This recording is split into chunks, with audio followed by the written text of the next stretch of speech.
Larry in Highlands Park, Illinois writes to me, when you use the term disappear in the context of speakers, it seems that you are primarily talking about a speaker's ability to reproduce a lifelike soundstage, creating the illusion that the music is not emanating from the speakers themselves.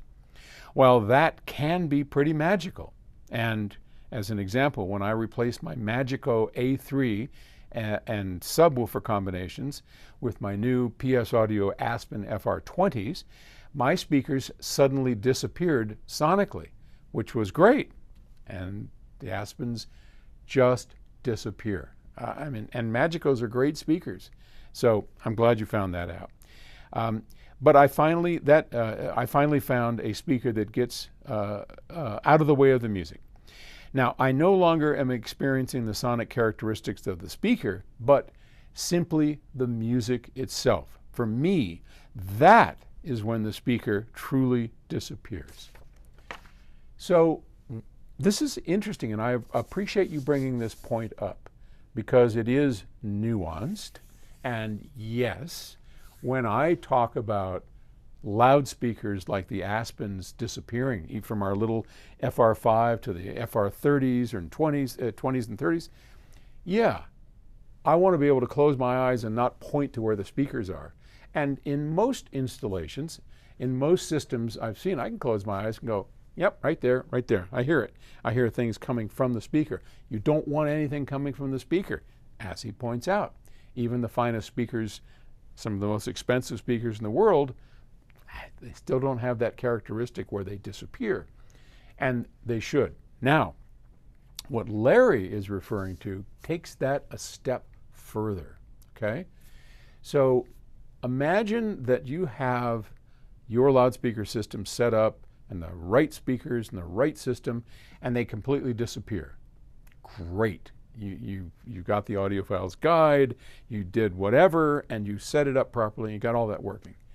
The next step in that journey, and this can be a tough one, is to get the system out of the music, right? And to make that disappear so that all you're left with is the music. So what does that mean?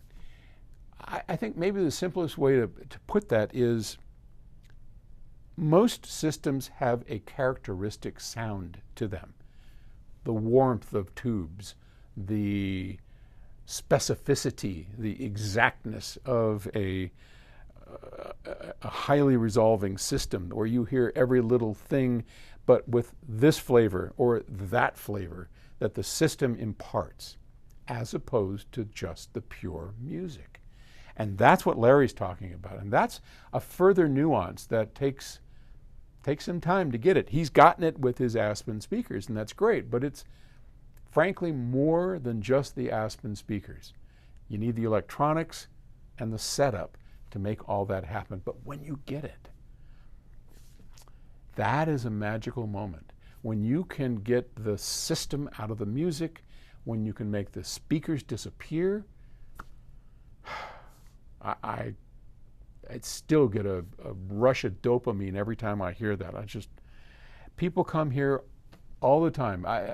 2 or 3 times a day, we have groups coming through, people just, mom, whoever's coming, and they just show up, and we take them upstairs, and once in a while I get to go upstairs.